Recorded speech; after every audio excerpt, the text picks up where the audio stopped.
Hey, hello everyone. This is the Cinema 9 podcast. You are looking live if you are seeing this video on YouTube. Hi, this is us. But if you listen to the podcast, then you're just hearing voices. It's the same crew as always, the same three hosts that we do every week. My name is Michael Govier. His name is Travis Roy. Hello, Travis. Hi. Hello, how are you? Hi, I am well. I'm very excited about the show. Looking forward to talking about Almost Famous. Yeah. And Eric Brandstrom, Griffith, Indiana, you're live. I just ate a Klondike bar, and it's been years, so they definitely hold up. And that's not a paid sponsor, but if the good people at Klondike want to pay me handsomely, I will promote their product ad nauseum. Was it original? Yeah, it was so good. Oh, they have so many different options now. Mint chocolate chip and Reese's and Oreo. It's very difficult to make it. Yeah, this is like what Twix has done, and Pringles has done. It's like, hey, we have fish flavored Pringles now. We've got everything. Yay! Largemouth bass M&Ms. Yeah, that sounds musky flavored. No. Hey, this is the Cinema 9 podcast, and on the show, me, Travis, and Eric Brandstrom talk about movies. And this week, we're going to talk about Almost Famous. Does it hold up? It's been 20 years, and now here we are revisiting a tale as old as time. And of course, we will have our quarantine viewing picks at the end of the show. We love giving you our selections, and our opening segment will commence now. This week, we decided to get wild with it. We're going to do a Would You Rather, and they're all movie choices. So, Would you rather be Brad Pitt in Fight Club, like getting his ass beat, or would you rather be, the Res Dogs guy getting his ear chopped off? This is the example. Would you rather go through that experience or the other? They're all movie scene scenarios. So they're open to any selections you guys have. And as always, Travis Roy, we would love to hear your first offering. All right, my first offering. Here we go. First, before we get to that, I want to give a quick shout out to Wilford Brimley, R.I.P. Loved him. Oh, Old Wilford. He was a good one. All right. The first one I have here. Would you rather wax Steve Carell's body hair or have an evening in the hot tub with a naked Kathy Bates? These are your options. Oh. That's good. Yeah. That's good. These are your options. What would you do? I would be doing the waxing, right? I'm not Steve Carell. I'm the waxer. Yeah, you're the waxer. You're not getting waxed. You have to hold. You have to look at his half-naked body and inflict pain upon him. I just have to sit in the hot tub with Kathy Bates, though. I don't have to do anything. You could have a hot toddy. You could have a beer. You could smoke a little something. You could do whatever you want. You have a nice time. You're in the hot tub. Hot tubs are great. Kathy's probably good company. What do you think, Eric? A little awkward. Oh, I'd go with Kathy Bates in the hot tub all day. You'd be over her, grotesque body. After 5 minutes, you can just enjoy a nice evening. All right, I'm gonna have to go with you. I think you picked the right answer. You did. I'm gonna say I would do the same thing. All right, Kathy, wherever you are, we got a date. Yeah, it's possible. I beat off to that scene once. It wasn't the best beat off I ever had, but it did happen. So we have our moments. Celebrity nudity is something about it. It's very sick. I'm very unhealthy. Eric Brandstrom, give it to us. Give us your best shot. Don't hold back, Mike. No, I'll give you a softball first. Would you rather, and this might just be me because I'm a big fan of the paranormal and I get scared very easily. Would you rather spend the night in room 237 of the Overlook Hotel from The Shining, or spend the night in the Black Hills from the Blair Witch Project? So you have to camp out there all night with all that crazy shit going on, or be in that fucked up room in the haunted hotel. This is the no-brainer for me. Oh, really? Mike, do you know what you're going to choose? I guess I'm not as clear as you are. I'm confused. I'm not confused about the scenario, but I don't know. What do you, I think I'll go the Overlook, I think. I'm going to go with the woods. People make it out of the woods. Jesus. People don't really make it out of the Overlook as much. A couple did. But that's true. Once you go to the Overlook, it's like Hotel California. You don't really check out, The woods, maybe you got a shot.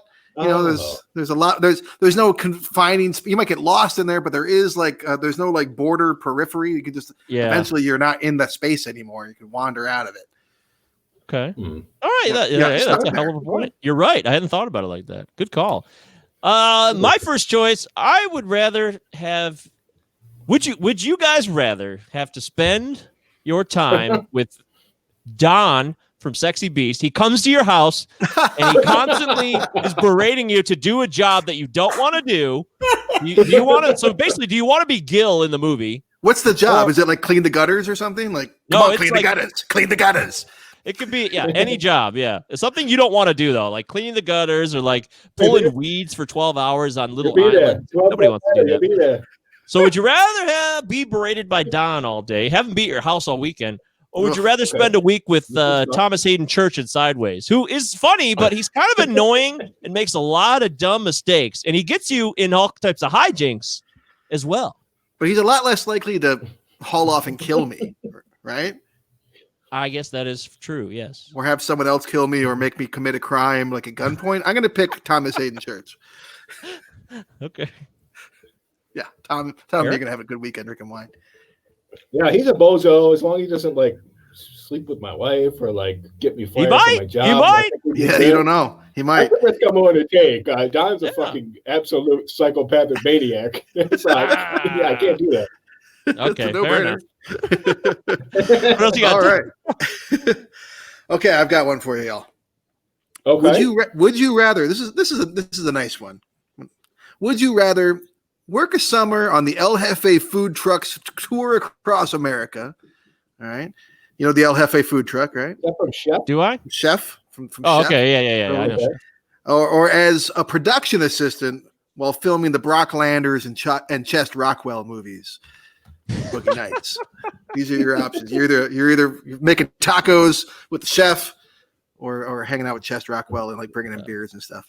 Easy choice for me. What about you, Eric? Oh yeah, very easy. Very, very easy, Mike. Go ahead. Chess Rockwell all day. I want to be on that set. I want to be a part of that Oh, yeah. experience. Yeah, absolutely. I would eat that up. And frankly, I think working on a food truck sounds like a fucking nightmare. It's like closed space. It's super Yeah, hot. it's to me too. It's like It sounds nonstop awful. line. Like the work. Yeah, never yeah, ends. It sounds But horrible. like, okay, I agree. You're right. It'd be hot, but it'd be rewarding. You get the end of the night. You get to sit down on the with your comrades and eat the food you made together and drink a cerveza versus emptiness and cocaine with those assholes. I think you guys picked wrong. I'm picking. Yeah. I I'm don't picking know. I that think there's last some meaningful relationships there. You just got to try a little harder. That's all. truck. All right. I'd rather hang out with little Cinderella and Amber Waves and all them other ladies. What do you got, Eric? So okay, here we go. So now it's going to get a little bit more challenging for you guys. Mm. Would you rather have Jeff Goldblum as Brundlefly from The Fly regurgitate like acidic shit all over your body until like some of your limbs just get like eroded with his disgusting like fly acid? I picked the other Or- thing. Or get savagely attacked by that bear in The Revenant? Revenant bear. Revenant bear all the way. You might keep your limbs. Oh, that's tough, man. I don't know. I don't mean- see a benefit to either one of these. There's You absolutely no benefit, but You have to literally pick one. said your limbs would disintegrate in one scenario versus who knows? Yeah, with but the bear is absolutely going to tear something off of your body.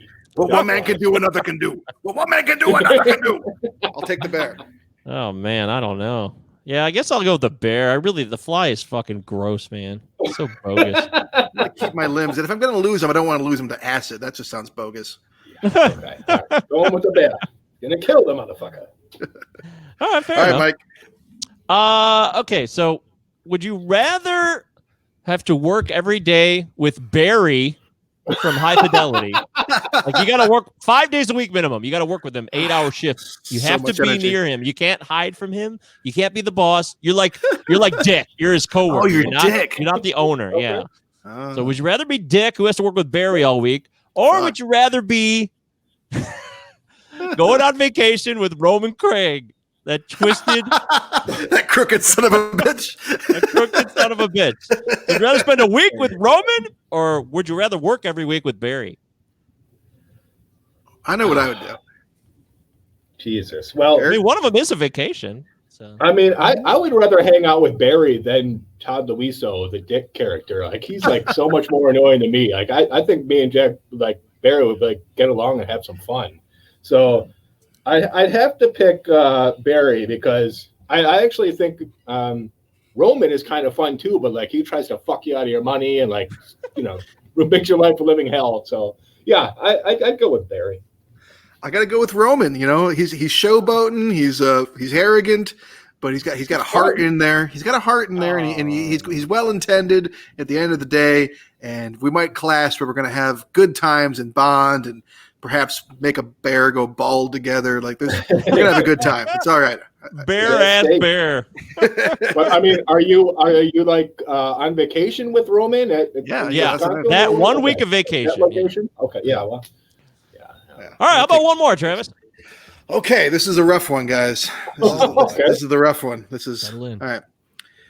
Would you rather help Bill the Butcher festoon his bedchambers with the guts of his enemies? No. So you gotta like handle human guts, or get bitten, paralyzed, and webbed up by Shalab from Lord of the Rings: Return of the King.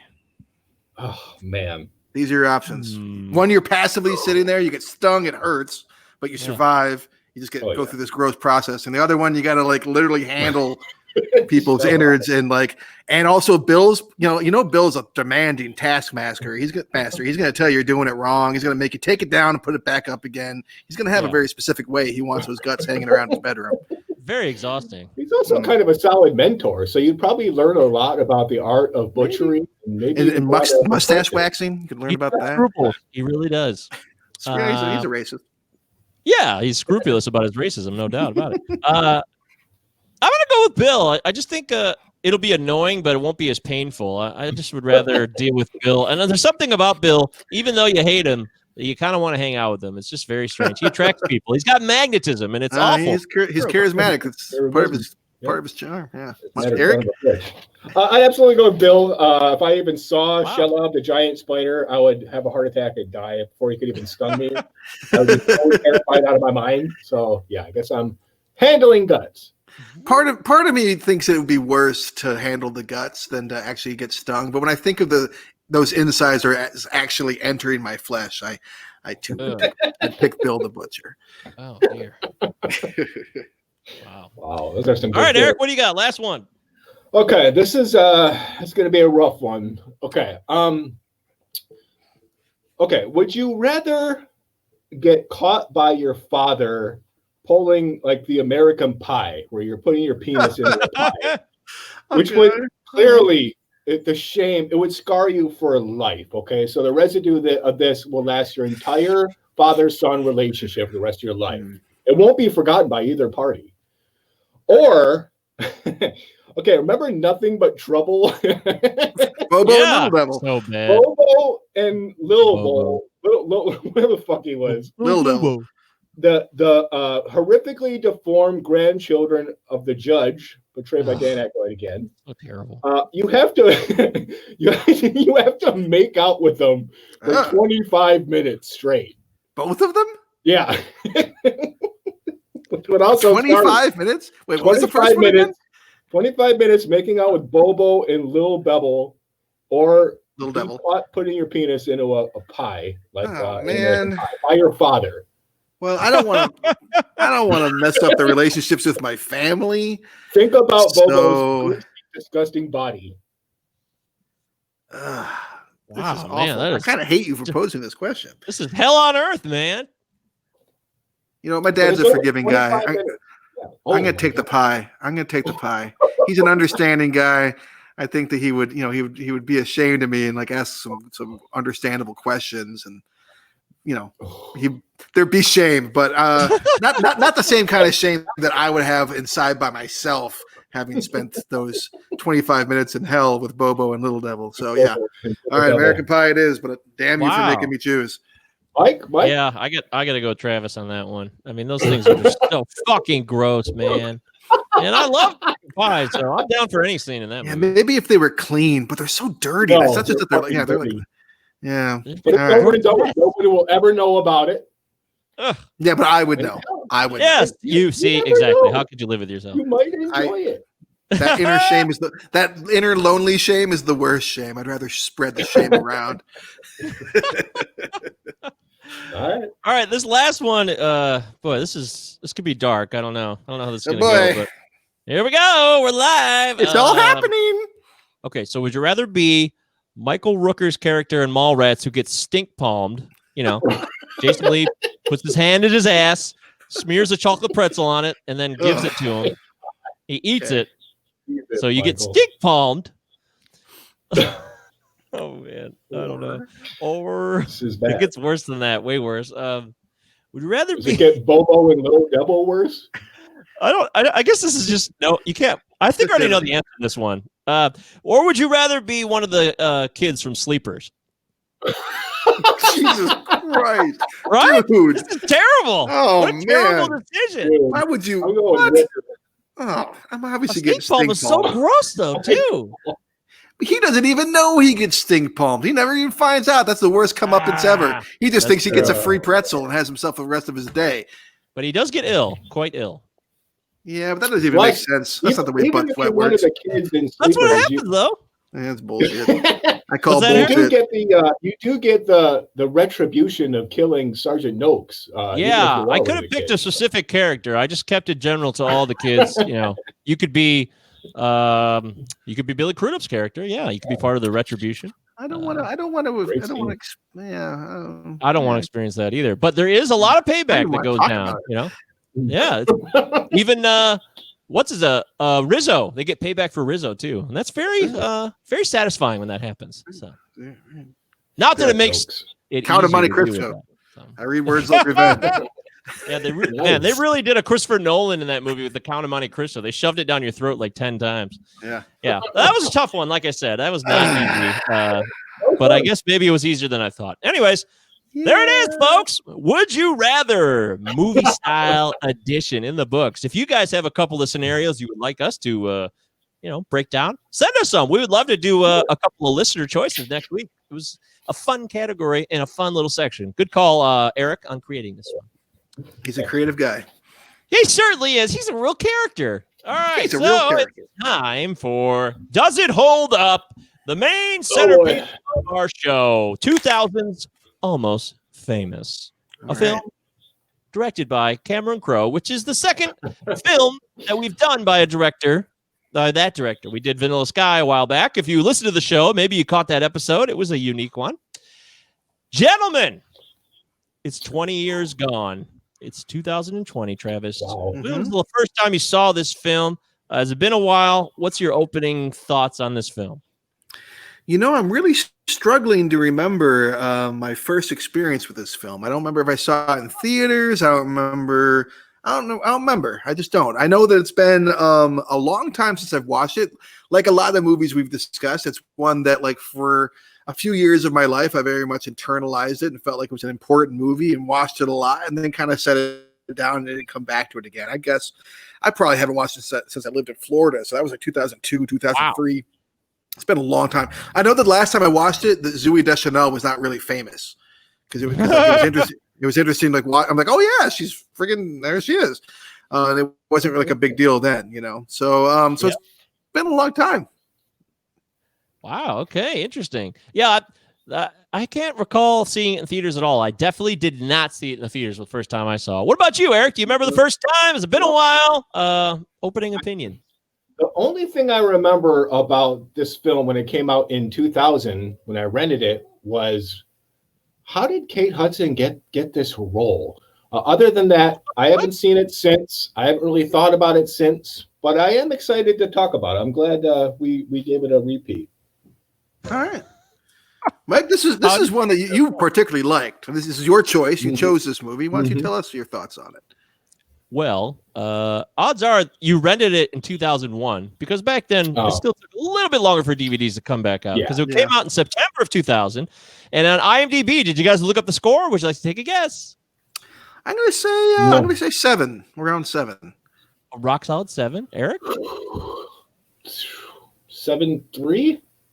Not bad. That's better. The extra 7.9. A very high. Good. 7.9 on the brink of 8. So that's That's almost classic status, or very well thought of. Anyways, the critics and the audience score very tight. 89% for the critics, 92% for the audience. So that's overwhelmingly positive responses from people who are paid money to look at film and those who pay money to watch film. So I think it's all about fucking money.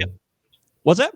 Oh. It's all about fucking money. Oh, of course it is. I mean, this is America, right? Isn't that? You sound like Lester Bangs. They took movies away from us and turned them into commercials, man. That's funny. I like that.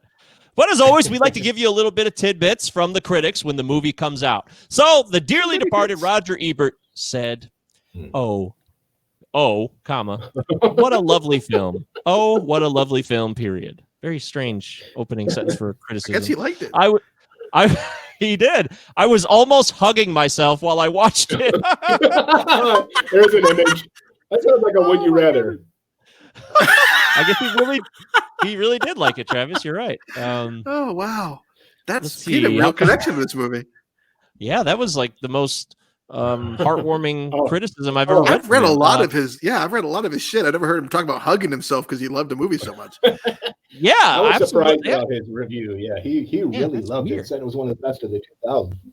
Wow. Jonathan Rosenbaum of the Chicago Reader says, the moral education that follows is fairly predictable, but Crow follows its contours with a sharp eye for detail and genuine sympathy for the pathos of some of the delusions involved. Ooh, very kind of snooty, in my opinion. Try to find a negative one. There's a lot of positive ones. How about this one? Victoria Alexander says, God has truly blessed Cameron Crowe. I know this because Crowe is one of the few people in the world who can nostalgically look back in their teenage years and not see personal misery and suffering. That's a 1-star review, though. 1-star review. Because she had a shitty teenage life. That's why. Sorry you hated your life, Victoria. You fucked up. Yeah.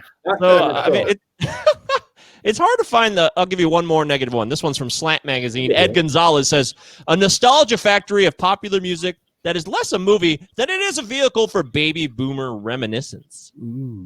Oh, Jesus. Ouch. That was kind of harsh. Yeah, that's kind of harsh. So I saw this on DVD the first time I saw it, and I was living in Okemos with Harvey and Liberty at the apartment on Nob Hill, and I remember back then we would always watch movies at night, and everybody would pass out. And I was like 20 years old back then, and the menu from the DVD of whatever it was would always be playing because my room was right next to the living room.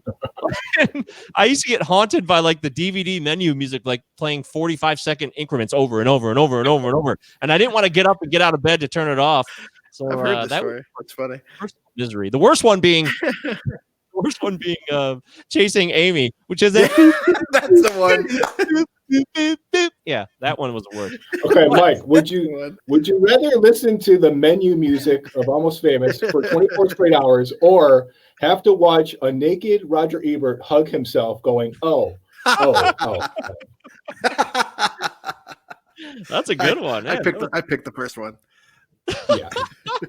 So yeah, I saw this on DVD. We rented it. I didn't really think much. These are the days when you went to Blockbuster and rented movies. So I came home and watched it, and I was blown away. I was like, "Whoa, this is like, what is this?" It was really entertaining, fun. It's got a great musical soundtrack, of course, but that's not the key part of it. There just seems to be a lot of camaraderie about the film that makes it like enjoyable to watch. And you want to, for me, I want to be a part of the experience. Like, oh man, I want to, it reminds me of it's one of the best efforts, in my opinion, of putting that innocence or that early period of adolescence where you get to discover life and new opportunities and experiences for the first time. It's one of the best representations of that on a film that I've ever seen.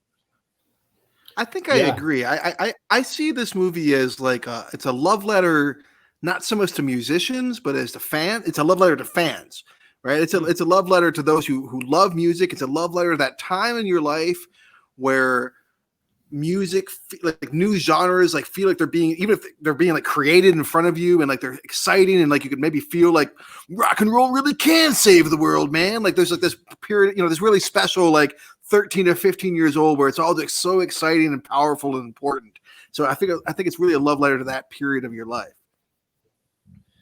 Interesting. I think Cameron Crowe is firing on all signals in the respect that he, right off the bat, he's behind the wheel, he's in his element, he's giving you that like classic Cameron Crowe like romantic spirit. It's happy, it's motivating, and it's just rolling around with so much energy in that first chunk. In fact, that first chunk is my favorite part, and we don't see a lot of filmmakers nowadays. I had to sit there and be like, "Oh Christ!" Now that Cameron Crowe is having kind of a tricky time, like who else is kind of doing that really fun sort of stuff that he used to do? The closest I came was maybe David O. Russell, but he's still got so much cynicism in him, unlike Cameron Crowe. But I do miss him for that type of work. It's funny, I sure too. like Roadies. Got a lot of liners. You like Sorry, what? But yeah, Roadies, that show that he did. I watched the first season of Roadies. If you liked Almost Famous, you probably like Roadies. It's okay. It was good. I wish it hadn't gotten canceled. Yeah, I could see what you're saying there. It wasn't as snappy and put together as Almost Famous. It was building towards something possibly. It wasn't nearly as good as Almost Famous, but it's in the same wheelhouse. Yeah. Oh, right. It's it's about music. It's about people behind the scenes, and this movie is funny though. Like, there's a lot of great lines. Lester. You mentioned Lester Bangs, Philip Seymour Hoffman. I alluded to this last week, and you immediately shut me down, and that's fine.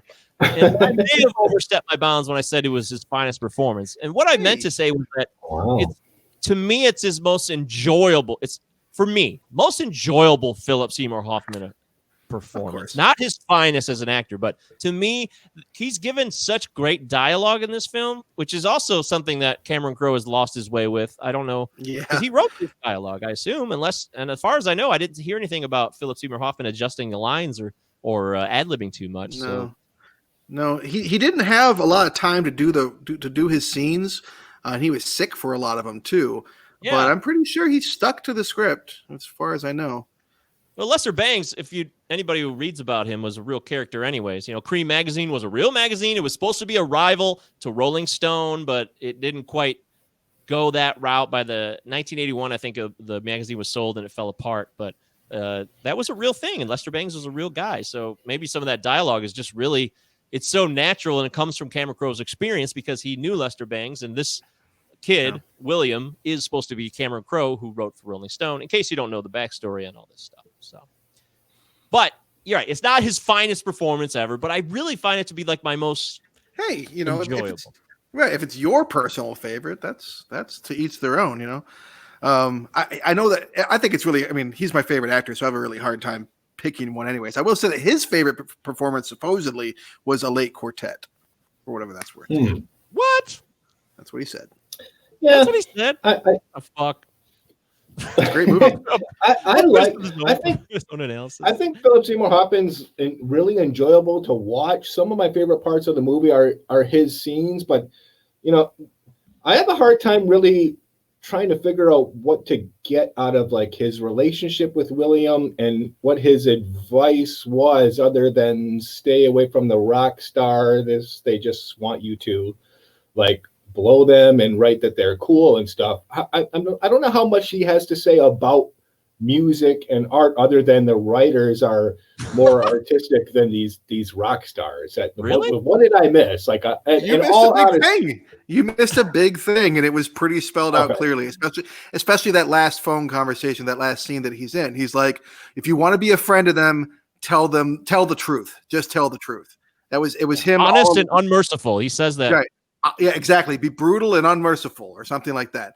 And he tells him that throughout the whole movie, for all the shit that William, as a 15-year-old, is getting himself into with these antics and stuff. At the end of the day, he's still a professional. When he finally gets Russell in front of him, he's like, all I want is an interview, So I think, and he also tells the truth. So I think that I do have some problems with Lester Bangs' character. I don't like the whole like, ooh, we're ugly guys. Only we're capable of producing great art speed. I'm like, that's friggin' dumb, but it's real. There are definitely people that feel that way.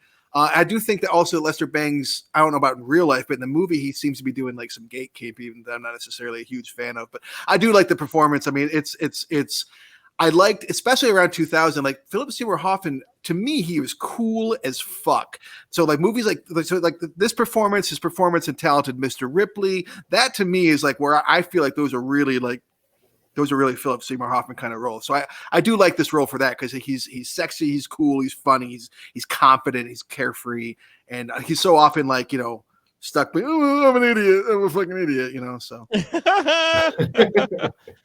Did you guys ever like read Rolling Stone and like how much like does rock journalism place an importance on like what you listen to or have ever bought? Like, is it important nowadays? Was it ever a big deal? No. Nowadays, fuck no. But Nowadays, in the 90s, Rolling Stone to me was still a thing. Like we got it in the mail, and I would read. I would definitely look at the charts, and the album reviews. I would read all of that stuff, and I would also I probably made decisions based off some of that. Same. Spin, Maximum Rock and Roll, Punk Planet. I read those things, and I would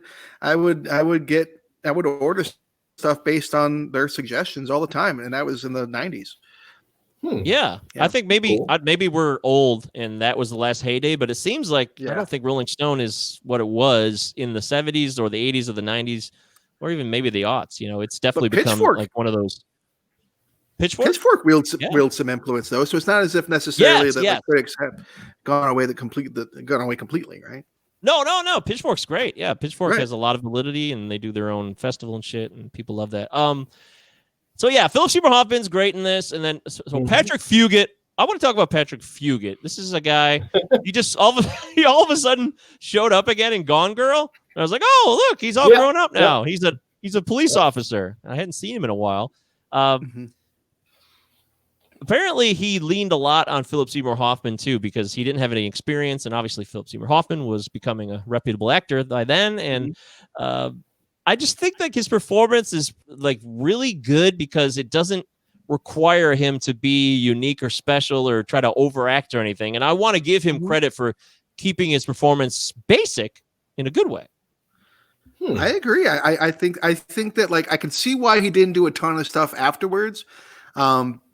Because like you want especially from a young first-time actor, you want like a sense of versatility, and he's sort of one note in this movie, but he hits it really well, right? Like he's just earnest. He's just like a lovelorn, earnest, music-loving guy, and like his facial expressions. Maybe there isn't a ton going on there, but like again, like for a first-time actor who's carrying a movie like this, I think he does a fantastic job, and I'd have a hard time imagining anybody else stepping into it better. Yeah, he kind of reminds me of like Tobey Maguire, but I don't want to just like punch in the face, like a likable like Tobey Maguire. Like he's got the aloofness, and he definitely pulls off like the coming of age thing to a T. I wish I could have gotten a little bit more from the William character because we never really have him say about anything about really why he likes music. He just gets handed the albums and his eyes get big and it's like, oh, well, I guess he loves music. You don't really get to read much of his writing. Like they don't really show you. I think like a narration could have been maybe a positive if they did something like this here. Huh. And like, I don't know how much he learns about things other than, that you have to get out there in the world and like experience stuff, because I don't know if he learns that much more about like, I guarantee you I'm alone on a lot of these facts. These are just my thoughts. How dare you? You're entitled to your thoughts, Eric. I'm entitled to my thoughts, but we'll get into it. But the relationships don't work for me. The journalism stuff doesn't work for me. It's just, there's a lot about him that like leaves me hanging, even though I like him initially. Okay. So I have some answers to that. Okay.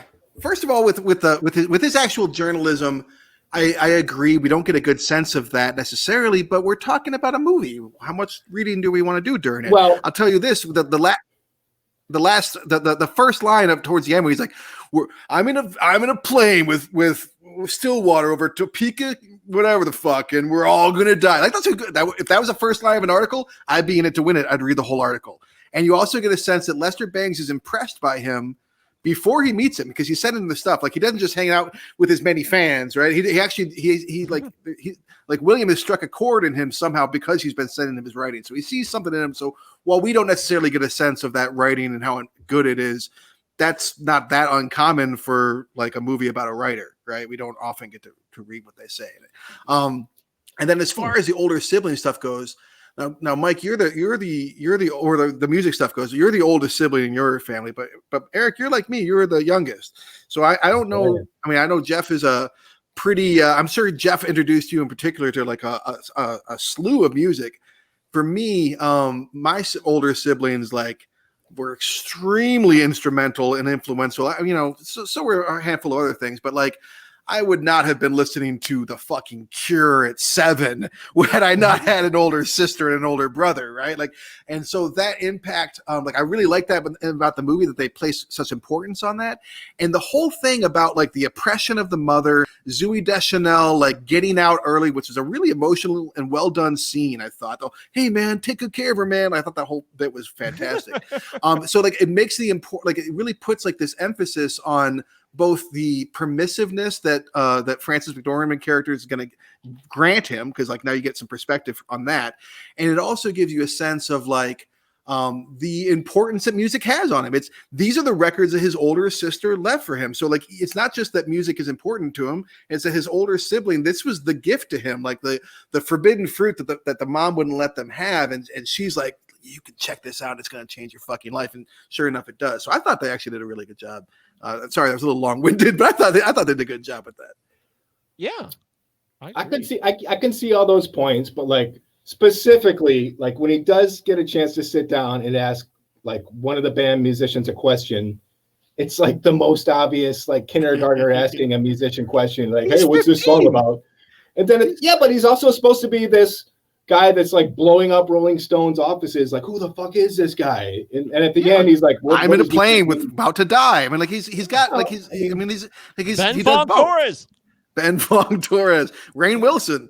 That's right, Rainn Wilson. Just chewing on a pen in the background. Right. Zooey Deschanel. This was the first time I ever saw her, and I remember seeing her because I saw her eyes. I'm like, wow, who is this woman? She's got such beautiful eyes, and I was struck by this film because she's in it. To be honest with you, too, because I'd never seen her before, and even though she plays a small role, she really stood out to me. I thought that's what I love about this movie is the honest and genuine camaraderie of the certain relationships, like the mother and the daughter arguing seems very real to me. And the fact that this mother's trying to raise her kids, and like what kid hasn't gotten in the face of their mom or got upset, like, why do we live this way? So-and-so doesn't live this way down the street. That's like such a typical growing up thing. So I really related to that a lot. Why do we celebrate Christmas in July when it wouldn't be commercialized? It's just funny. I love that relationship, and it seems to ring real true to me. Well, and Frances McDormand sells it so easily. It's always such a delight to see her do just about anything. That's someone I could watch her do anything, and I buy it all. I buy everything she does. Now, Cameron Crowe, I think, does some really good stuff in this movie that he realized worked really well. And I think it may have been Frances McDormand doing it more than anything else that he tried to replicate later, especially with Aloha. And that's with these these wordless exchanges. Like think of when William finally gets home and Frances McDormand comes out and Zooey Deschanel, like nothing, like they look at it's like a 5-minute scene and no one says anything to the end of the scene. And she's like, I didn't apologize, whatever. So like, and I think a lot of that is like, or like when Frances McDormand, it cuts to her clapping at his graduation, and you see her like looking, like she's like kind of like looking at everybody around, like, come on, fucking clap for my son. Like she has this like look on her face because she's so good at like emoting and stuff. So I think that he let the camera roll on her, and there's like a few scenes with her where it's just like no one's saying anything, and he's like, yeah, this is great, and it really works well in this movie. Then he's like, yeah, I'm gonna make everyone do this in every movie, and it's like, it doesn't work. That is definitely the case. She also, it was a difficult role for her apparently because she was the rocker chick, according to her, and playing a mom was a new experience for her. So I guess that reading about the movie, that was a new experience, a new way for her to look at a role, and she ends up doing it flawlessly because she just don't do drugs. So damn good. Like, don't take drugs. They became really popular, of course. The whistle and when she's doing that, like you said, when she's emoting but not saying much, there's many phone calls. Once William's on the road, we're just getting her on the phone a lot, so she doesn't have anybody to directly converse with in front of her. Point. And I love that line she says, like, was I not any fun? It's like an honest moment where a mother would never. I mean, it seemed believable, but I just like that. It seems so true, like because she's starting to question her own style as a parent, which is not something a lot of parents do. So. Yeah, she tries her best. I don't know what the hell kind of professor she is. Like the shit she's Yeah, talking about. Like she's like talking about metaphysical. Like, what? Yeah, is But she she professor or tries. wizard? She I tries. don't know. Yeah. Very weird. But she's fantastic, and the fact this cast is just so friggin' loaded, man. I mean, Oh, with all of the Band-Aids alone, too. You know, you got Bijou Phillips, and you got the bulk. Fairuza Balk. I mean, it's just loaded. I love Anna Paquin. Anna Paquin. Right, every one of them are like they're known actors or actresses that you would be like, wow, I like them and their work, and they bring a lot of excitement. But the one role that blew me away that I didn't expect and really changed my view of him was Jason Lee. When I first saw this film, I was really surprised. I was like, I know he's still kind of like smart-assy like he was in the Kevin Smith film, so that part doesn't change. But he brought a new dimension at the time. This was before My Name is Earl and all that stuff too. He brought a new dimension that I was really kind of impressed by. And this also was right before Vanilla Sky came out too. Right. Both of these, oddly enough, him and Cameron Crowe obviously hit it off. But yeah, the way he expresses his things, like when he's talking about the chicks are great and he's saying these stupid ass like rock cliches, which are totally legitimate because he would say that. But then he gets in these arguments like, why do I always feel like I'm a joke to you? Like when you get in these discussions about the T-shirt and the fight about that in the band, I just thought he really impressed me as an actor, and it raised my respect for him as a legitimate actor.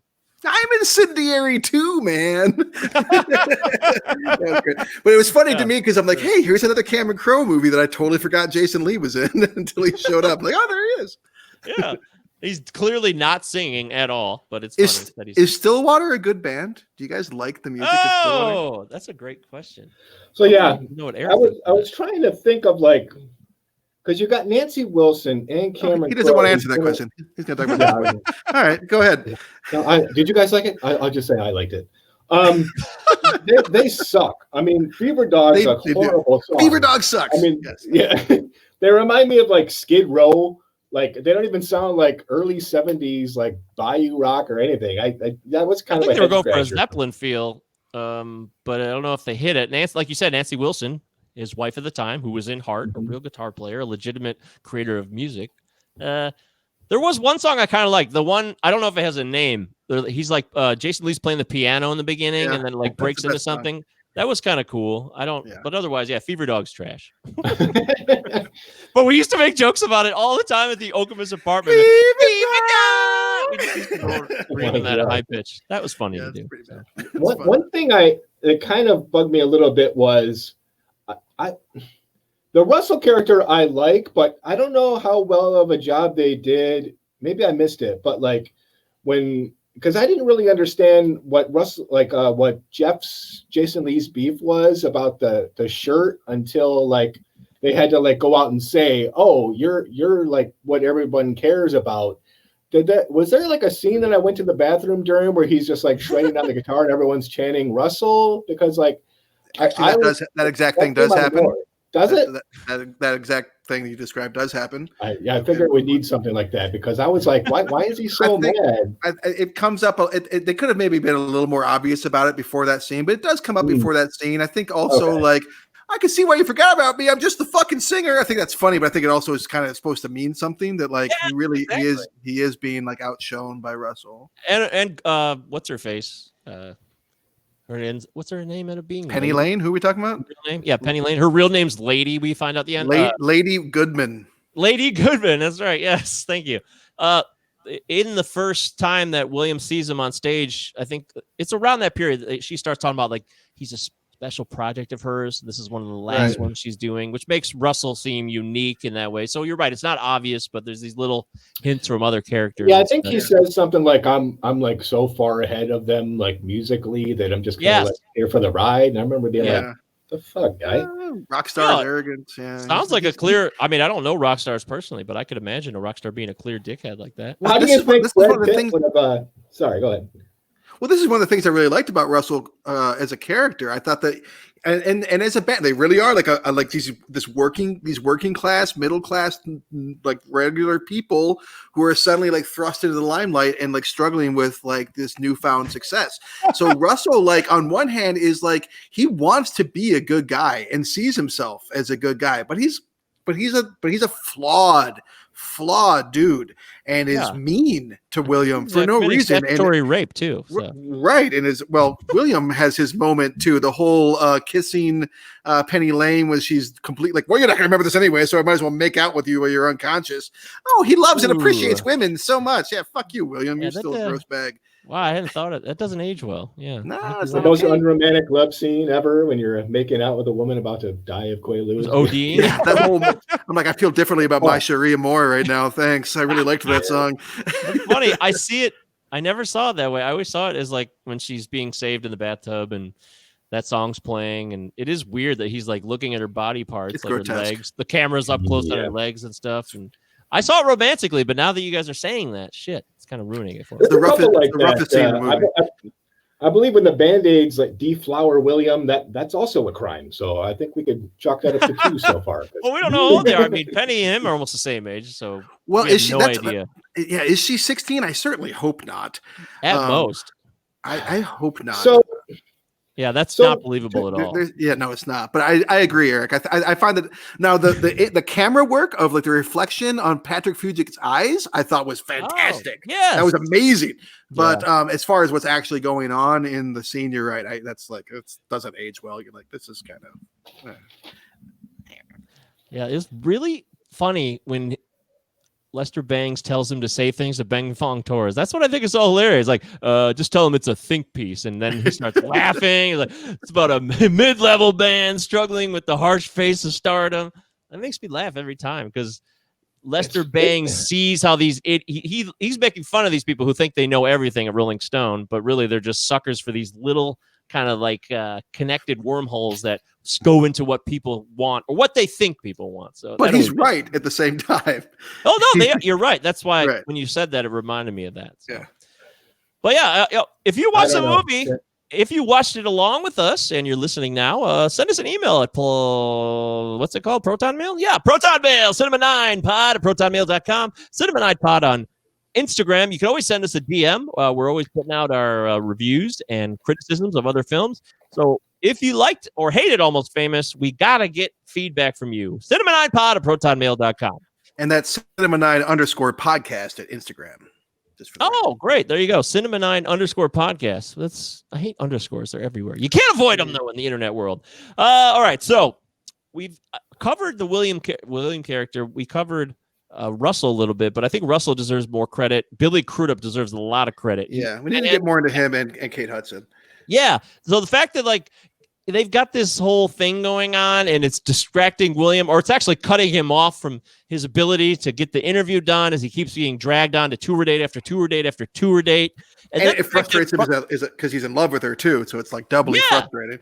Right. Like the whole scene when they're in New York and they are at the bar and Russell's girlfriend or wife or whatever the fuck she is finally shows up and she's being like totally turn their back on him. Russell shows his true colors by going along with the band, and Dick has to like escort her out of that restaurant. It's fucking harsh, man. Russell is not this golden god. Even though he's funny in scenes like that, he's a dick. Not a good guy.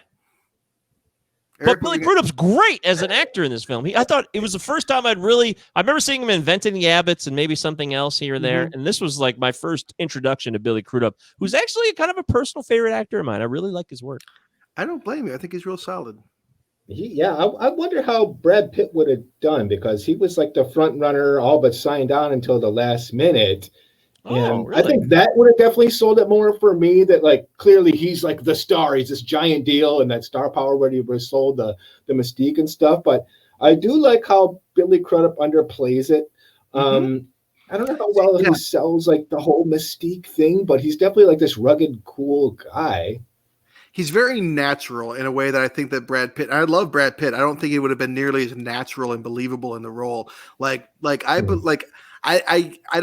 know that Jason Lee actually does the vocals. I think that Billy Crudup may have been playing guitar, but even if he wasn't, I actually kind of believe it, because it's a very unaffected performance that he gives for someone who's playing like a big rock star.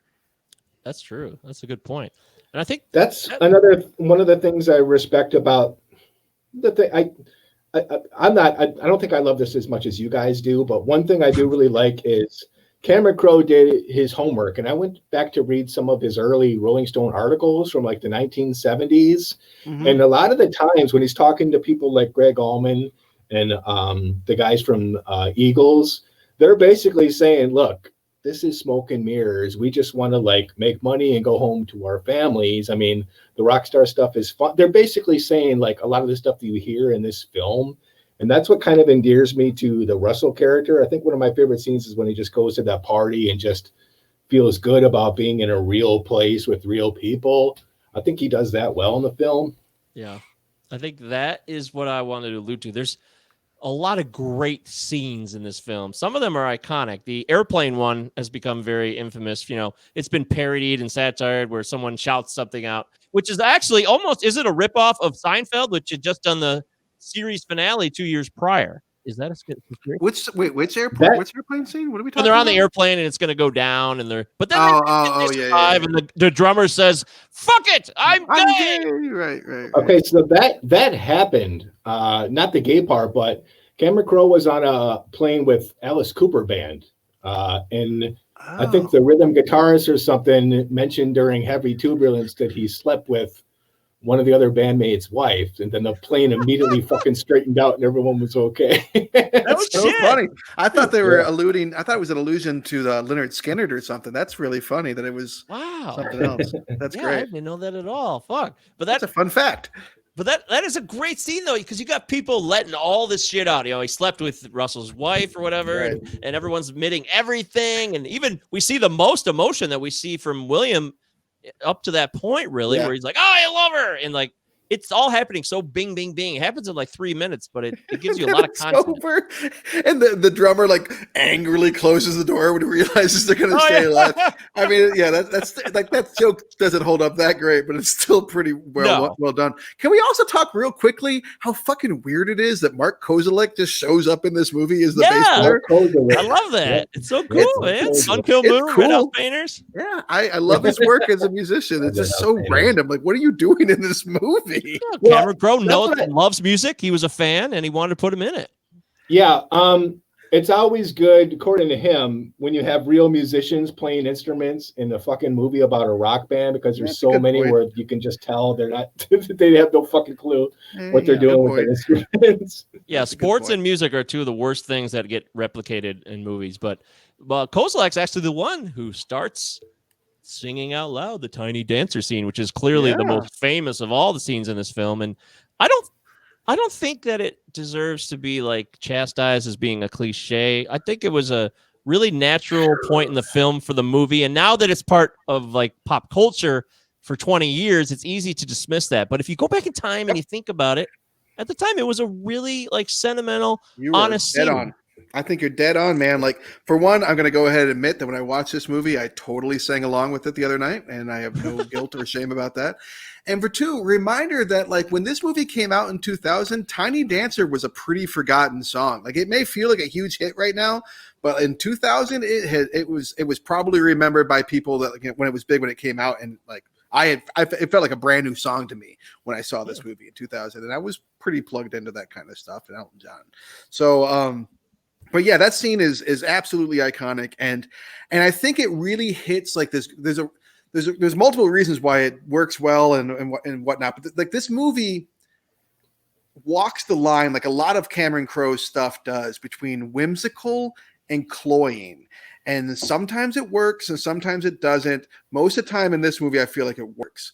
And this scene in particular is like where it's so wholesome and so like unabashed.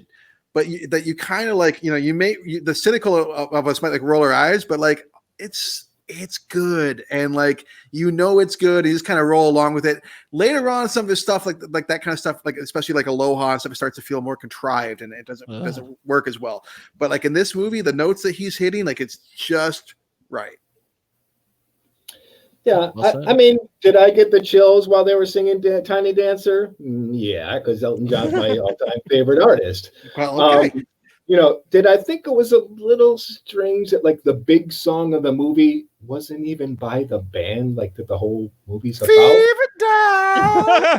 A little bit, I got to be honest with you. But another thing I do like about this movie is that unlike every other rock band movie, you don't have that stupid fucking scene we're in the studio like trying to figure out the song. I fucking hate when they do that. They do it every single time. It's like, oh, and then the drummer's like, yeah. Never better that it was parodied in Dewey Cox when all of a sudden they just start playing Walk Hard and they never even heard the song and they got perfect harmonies. It's fucking hilarious. Yeah, that's funny. You're right, though, Eric. It works for this movie that it's a road movie. Like that helps it. And to my other point, that kind of shows you their love of music, because it's not even like a fucking like a hard rock song. It's just like a kind of a joyful song about, celebrating music. So that's a great point. All right, we need to talk about Kate Hudson, guys. We haven't talked about her because for me, she was the part of this movie I had the biggest problem with. Really? That I've always had the biggest problem with. I always thought that she was like, part of me was like, Cameron Crowe, are you in love with this girl as you film her? Because like some of these scenes are just lingering a little too long. You could go ahead and cut now. Wow. And by the way, she get nominated for this one, right? She actually got nominated for this. She did, I think. But yeah, I have such issues with the character.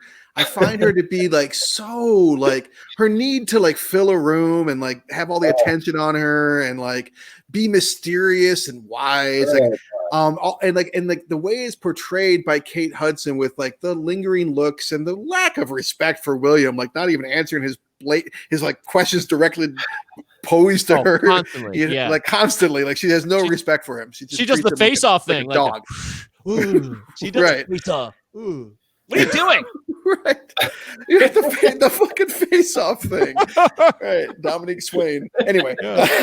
So there are all kinds of, so I was prepared to like watch this movie again and be like, all right, I'm going to be annoyed by Kate Hudson through this whole thing. And this was probably one of the few viewings where she didn't bug me as much as usual. I don't know if I turn around and, it's been 15, 20 years since I watched it.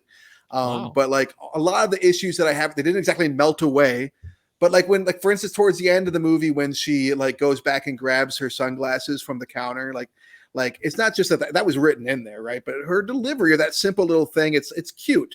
On the other hand, like her like spinning around in an empty ballroom playing with roses, get that fucking shit out of here. Yeah, get that shit on the cutting room floor. You like Cat Stevens? Come on. There's no reason for that to be in there. Make it a 2 hour and 5 minute movie instead of 2 hour and 2 minute. Wow. Well, for the most part, I think that she does a really good job. Well, for the most part, I think she does an adequate job. She's still my least favorite part of the movie by far. But I will say this: watching the movie, something that really didn't, and this is more about the writing than her performance, but something that didn't really click with me, its importance in many previous viewings, was how cool it is that she ditches Russell. She sends Russell on to William, like, you fucked up here. You want to be a better person. You want to improve who you are. You want to fix things and have a conversation. Start with this person here. I'm done. I've given all my love, and I'm going to give my love to myself now and go to Morocco. And I thought that was really cool that she wasn't like full of shit about Morocco, even if she was with Patrick Fugit's character. But that ultimately the love that she gives is to herself. And I'm like, I've seen this movie so many times. I just like in the back of my mind, I was been like, well, I guess they end up together later, or something stupid. I don't know what I was thinking then. But I thought it was in watching it this time, I thought that was really a bold, like a kind of a bold choice. It would have been an easier move to have them get together, and I think it's really cool that he did. Yeah. I mean, you two specifically have been around music and in bands for so many years, and all of us know that pest that just kind of hangs around and complicates things. And that's what this character is for me. I can't stand this character. She just seems like a big sister to William, so I don't understand this sexual relationship that kind of pops up, in my opinion, out of nowhere, like an hour into the movie. Horny 15-year-old boy. It's pretty easy. He's into it from the start. What are you talking? I don't think they illustrated that enough. I feel nothing when this character is on screen, and I don't get this legendary groupie being like this endearing character. It's just a little. Yeah. I think she's miscast. I think it's miscast. Anna Paquin probably would have sold this better. I was thinking that maybe Kirsten Dunst or Cameron Diaz, someone with any magnetism, an iota of magnetism. Of course, she was nominated for Academy Award, so she must at least feel like she does something, right? I mean, fuck us in this. And she won the Golden Globe. She's a Golden Globe winner for this performance. Oh, I can't. Yeah, that was surprising. Supporting actress. Her and Frances McDormand were both nominated. Cameron Crowe, by the way, won the Oscar for screenplay, so that was cool. That deserves it. Yeah, wow. A lot of opinions on Kate Hudson here. I haven't thought a lot about her because I just think she's a necessary part of the film.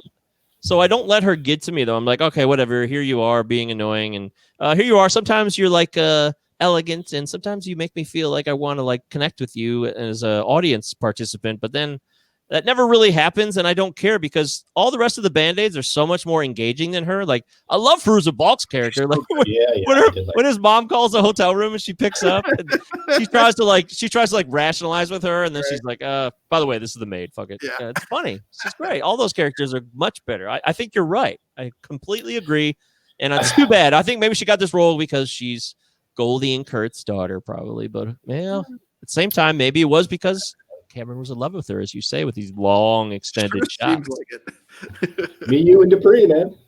Who could forget? Fool's Gold? I think she won an Oscar for that one for You, Me, and Dupree, right? She was Golden Globe. I don't mean to shit on her or dissolve your guys' appreciation of her because the stuff you said, Travis, was I don't appreciate her much at all. Spoken. I don't. As an actress, can you name one? Like, tell me one scene where there's like a connection that's like meaningful in terms of like William and Penny Lane, like. In any of the scene, in any of the film, just humor me. Like, actually, what do you remember? Meaningful? I do have a moment that stands out, and it stands out in a way that where it should have signaled to him, like, "Hey, bro, she's not into you," but it was still like a moment of connection, and it is that awkward moment we were already talking about, where like the other three Band-Aids, which that term is whatever, but the other three Band-Aids are like trying to get her to come sleep with William too, and they're all dancing around, and she gives him that look like, "Go get him, Tiger," like, and he kind of like nods, like, I like that moment. I think that's a good moment between them two, because it shows that like, she's just like, we have our thing, and now you just go ahead and have this physical fun now. Yeah, when she answers the door, that he knocks on Russell's hotel room door, and she answers, she's like, "You okay?"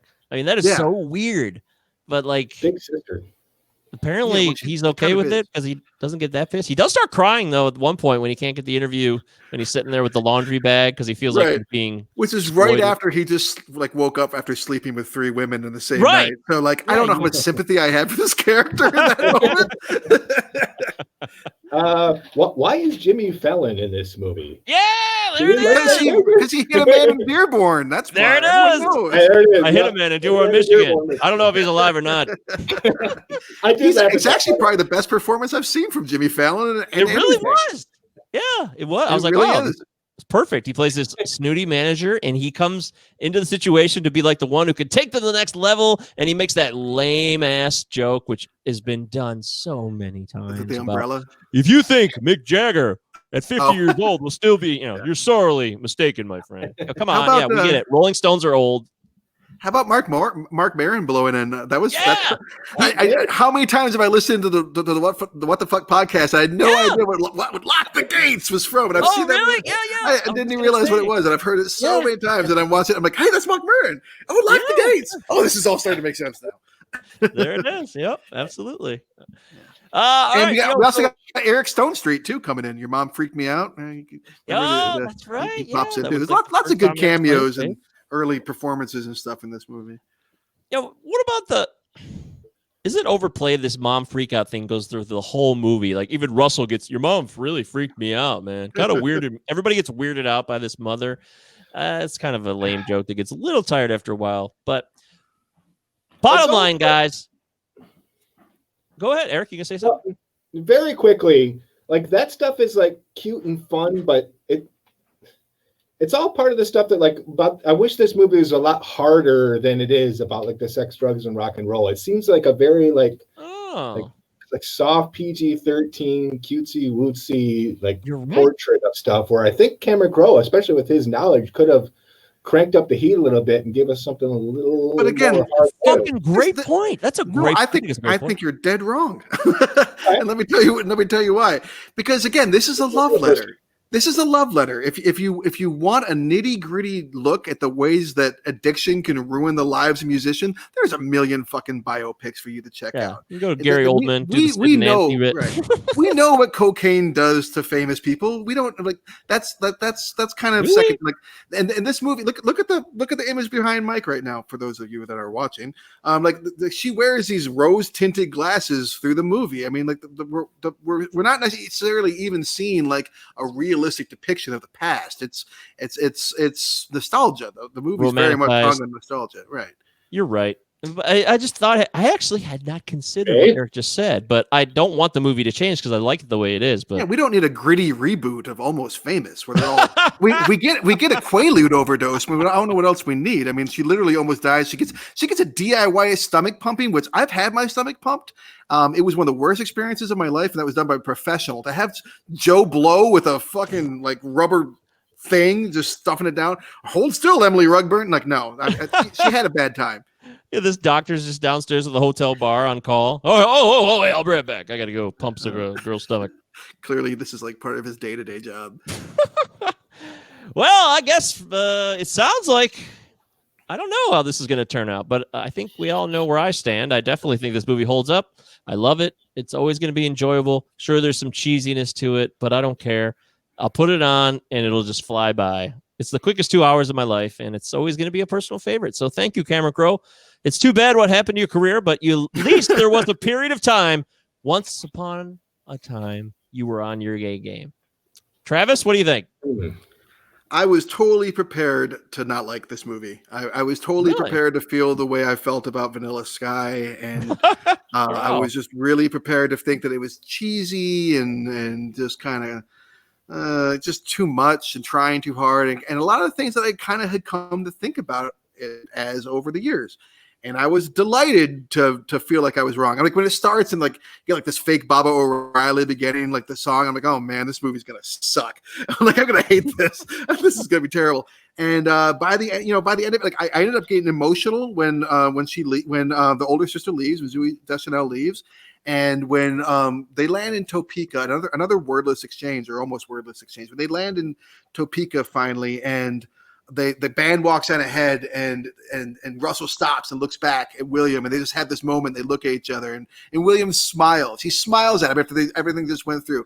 I got fucking teary watching that too, and I'm happy to say this movie holds up way better than I expected, and I will watch it again in way less than 20 years.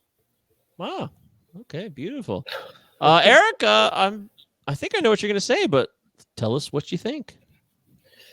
You sure you want to hear this? I do. I always want to hear your opinion, buddy. Yeah, I don't think this film holds up. I think the veneer is very nice. I think it's well filmed, well acted in most respects.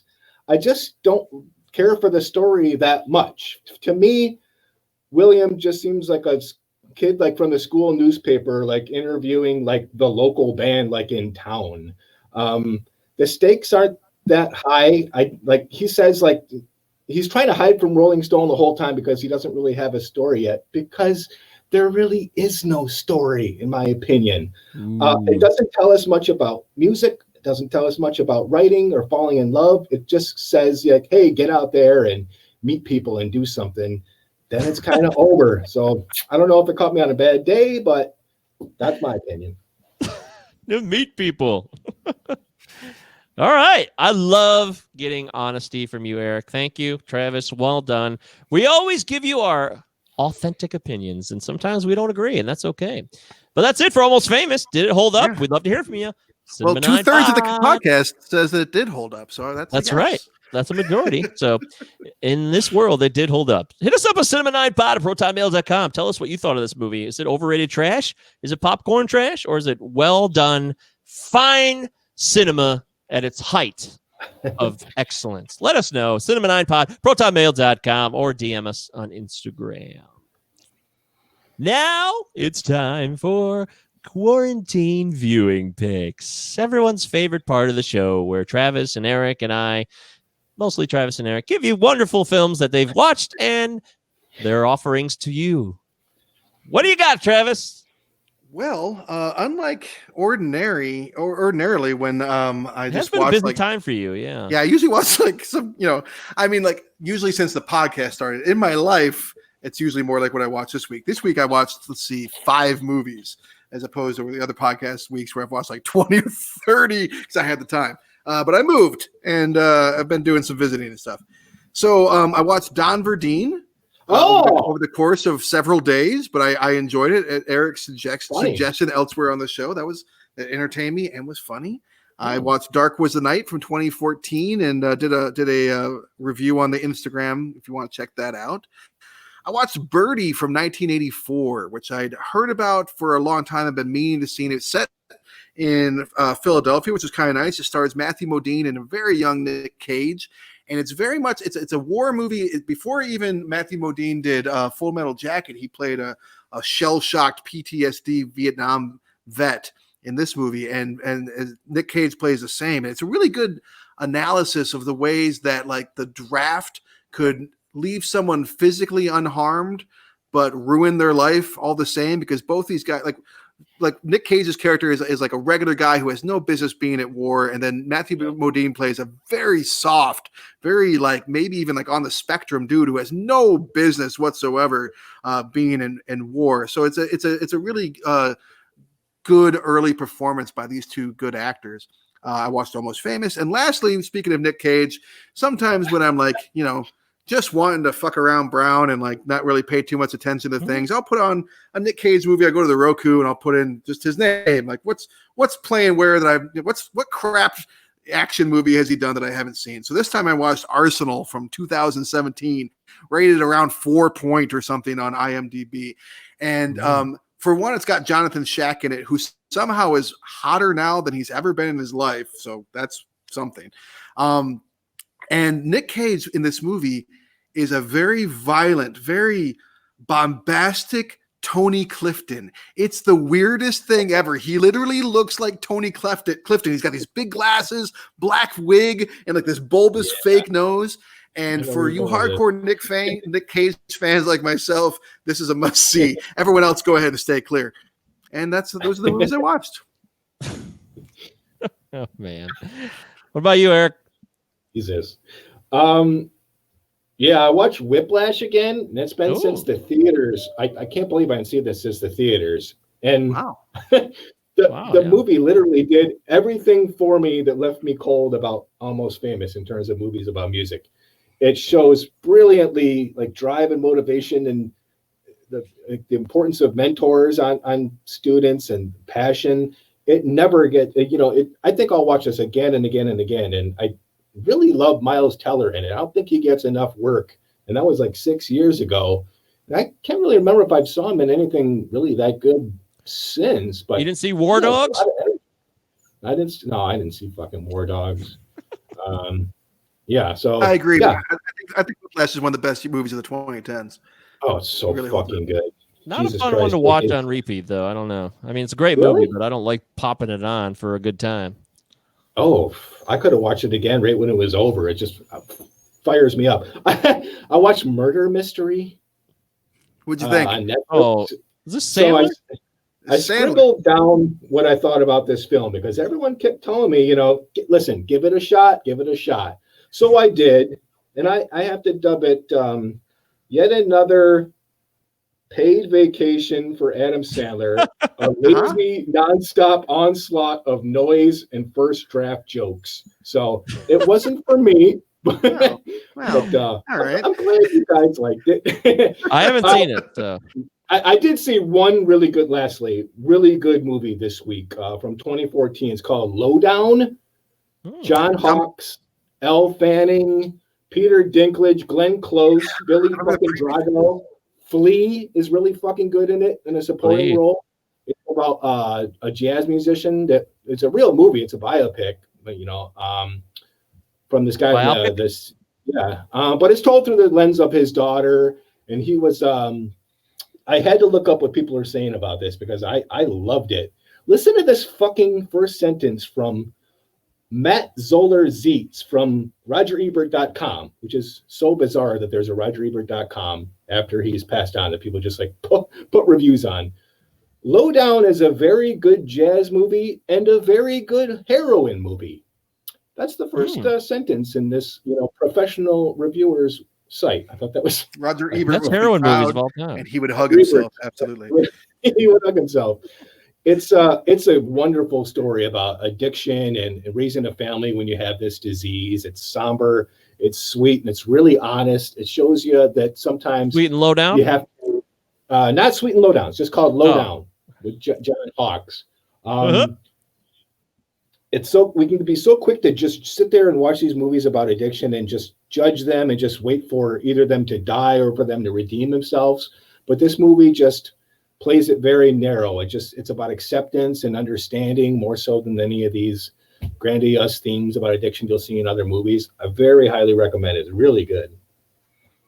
It's been on my list for a long time. I'll check it out. Amazon Prime. All right. Yeah, that's it. Yeah. All right, there it is. Eric's selections for the week. I didn't get to watch a lot of movies. I think I got to watch maybe like 3, and it wasn't available. I still haven't watched Heaven's Gate. I'm never gonna watch it, so everyone hates me now. I think we already moved on from that. But I did watch Point Break as I fell asleep one night. That was nice. I always love that movie. It was a good time. And I watched Jack Reacher, which is such a piece of trash. I love it. I never. Oh, you love it? Well, love is a strong word, but I enjoyed it. It's an entertaining. I mean, There it's it crap. is. It's crap. It's crap, but it's entertaining. Yeah, I had never seen it. I'd always made fun of the title. It just sounds like It's Christopher It's so- McQuarrie. that's true, but it's just so easy to make fun of the title and Tom Cruise, especially being the action star that never wants to stop being an action star, and Jake Reacher's this badass Jack Reacher, unstoppable. And there's a really lame scene where he's like the bar fight thing, like, you sure you want to do this to yourself? It's just like so stupid. Oh yeah, that's so 90s. Anyways, that was a waste of time. But a lot of movies out there if you want to watch them. The quarantine continues on. We are still living in a pandemic, in case you forgot. We'll keep watching movies and talking to you about them. We'll talk to the movies too, I guess. We should, yeah. Talk to the films. Talk to the people who take watch a picture of yourself talking to a film. Yeah. Here we go. Go to Gary Lutz's basement. Take a picture of yourself. And, watching a Paul Schrader movie. Yeah, there it is. There it is. So, all right. Next week, we're going to have on a guest. His name's Matt Williams. He's a partner of mine, a business partner, and also a new friend. But he also has a lot of experience in the film world. He loves movies.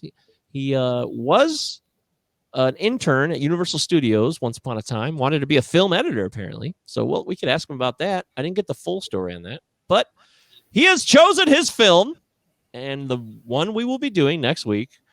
It's it's very obvious, but hey, sometimes we do obvious film. Film from like the teens or something.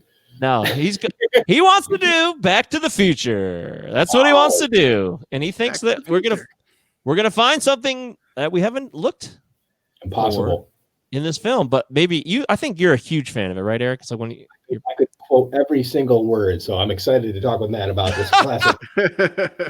I don't love it as much as you do, but I haven't seen it in a while, so maybe not the trilogy. We're just doing the first film. So Back to the Future is the selection for next week. All right. Well, watch that movie. I've seen it before, but I'll watch it again.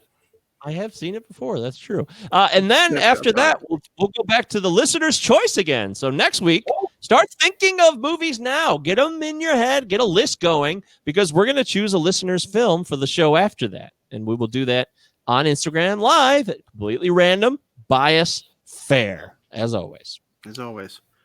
So that's it. That's the show, guys. I think we did a show. It's in the books. This is the Almost Famous show. Thanks for listening. Purple. Your aura. Oh, Your aura is purple. I said it's purple. It's a beautiful woman. Check us out, Cinnamon iPod, protonmail.com, Cinnamon iPod on Instagram, DM us. Purple. Thank you for listening or watching. Bye-bye. Purple. Adios.